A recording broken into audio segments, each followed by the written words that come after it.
تمکنت بیگم جس عارضے میں مبتلا ہیں وہ احرام مصر کے معمے سے مماثلت رکھتا ہے۔ یہ کو سال 2 سال کا ذکر نہیں بلکہ ان کی زندگی کا طویل حصہ اس کی نظر ہو چکا ہے۔ کمال حیرت تو اخلاص صاحب کی ہمت، وفا، احساس اور محبت کے جذبے سے جڑی ہے۔ کہانی کے آغاز میں ہی میں اپنے قارئین کو مطلع کر دوں کہ یہ کہانی حقیقت پر مبنی ہے، ماسوائے کرداروں، جگہ وغیرہ کے فرضی ناموں کے۔ کہانی کی ابتدا لاہور میں سنہ 1993 سے ہوتی ہے۔ تمکنت بیگم جیسے ہی اعلیٰ اعزاز کے ساتھ اپنی ڈاکٹری کی تعلیم مکمل کرتی ہیں، والدین ان کے لیے کسی مناسب رشتے کی تلاش شروع کر دیتے ہیں۔ ان کے لیے جو پہلا رشتہ آتا ہے وہ اخلاص صاحب کا ہے، جسے ان کے گھر والے فوراً ہی قبول کر لیتے ہیں کیونکہ منع کرنے کا کوئی جواز ہی نہیں بنتا۔ لمبا قد، گورا رنگ، خوش اخلاقی، فرمانبرداری، 5 وقت نمازی ہونا تو ان کی شخصی خوبیاں ٹھہری۔ پیشے کے اعتبار سے گورنمنٹ کے اعلیٰ ادارے میں ملازمت اور ہومیو ڈاکٹر بھی۔ والدہ محترمہ بھی نیک اور سومو سلو کی پابند، نہایت ہی سادہ اور شفیق طبیعت کی مالک۔ یوں ہاں ہوتے ہی چک منگنی، پک بیا پر عمل درآمد ہوتا ہے۔ تمکنت بیگم بھی کسی طور اخلاص صاحب سے کم نہیں۔ گوری رنگت کے ساتھ لمبا قد، صرف پڑھائی میں ہی آگے نہیں بلکہ گھر کے سلیقے اور کھانا پکانے میں بھی ماہر۔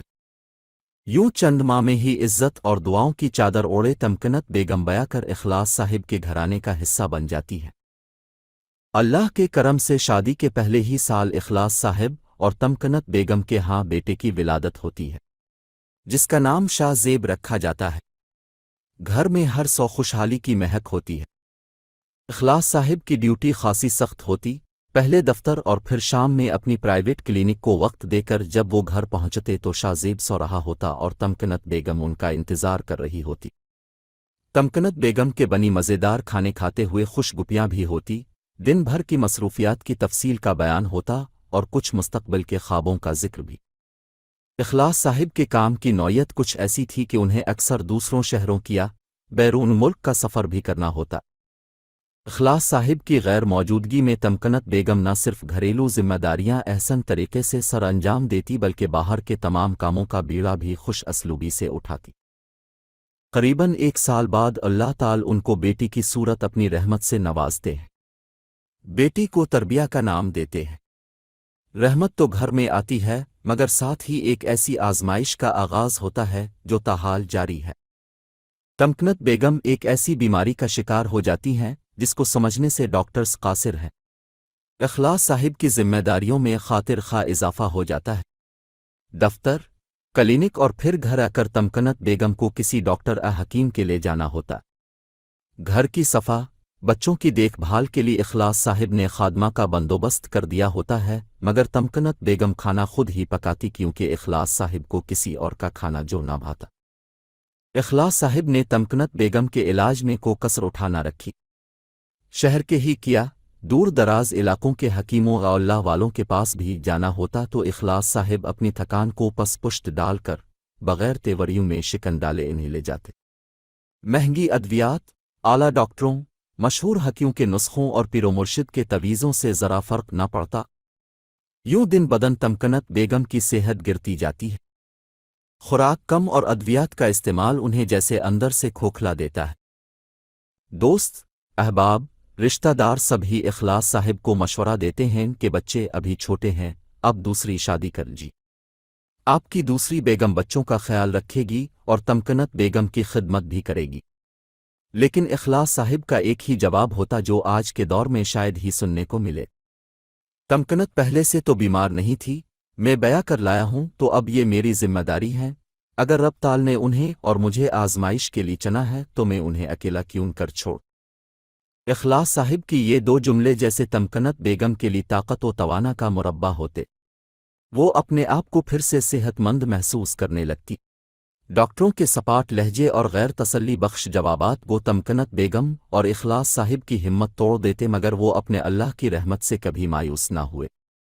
تمکنت بیگم کی تمام ضروریات کا خیال رکھنا، ان کے لیے اعلیٰ کپڑے خریدنا، ان کے بال بنانا، ان کو تیار کرنا اخلاص صاحب کے مشاغل ہی شمار ہوتے ہیں۔ تمکنت بیگم کی کمر جھک گئی ہے، ہاتھوں پیروں کی طاقت کھو چکی ہے، بات کرنے کا انداز تبدیل ہو گیا ہے، مگر جو نہیں بدلا وہ تمکنت بیگم کی خوش مزاجی ہے۔ سب سے حیران کن بات یہ ہے کہ اخلاص صاحب تمکنت بیگم کو کہیں بھی ساتھ لے جانے میں ذرا جھجک محسوس نہیں کرتے، چاہے کو دعوت ہو یا شادی کی تقریب۔ سال گزرتے گی اور تربیہ کی شادی کا وقت آن پہنچتا ہے، جس کی ساری تیاری اخلاص صاحب کرتے ہیں، اور دونوں نہایت خوشی سے بیٹی کو رخصت کرتے ہیں۔ 28 سال کا ایک طویل عرصہ تمکنت بیگم نے صرف اخلاص صاحب کے مثبت رویے، ہمدردانہ خدمت، مزاح بھرے جملوں اور تسلی بخش پرامید باتوں کے سہارے گزار دیا اور ابھی تک گزار رہی ہے۔ کبھی کبھار وہ اخلاص صاحب کی بے انتہا محبت، پرخلوص رویے اور وفا پر حیران بھی ہوتی ہیں، مگر پھر سوچتی ہیں شاید یہ میری کسی نیکی کا اجر ہو۔ اخلاص صاحب ریٹائر ہونے کے بعد تمکنت بیگم کی خدمت میں ہمہ وقت مصروف رہتے ہیں۔ اب تو وہ بہت زبردست کک بھی بن گئی ہے۔ روز مرہ کھانوں کے علاوہ گھر پر ہونے والی دعوتوں کا اہتمام بھی اکیلے سر انجام دیتے ہیں۔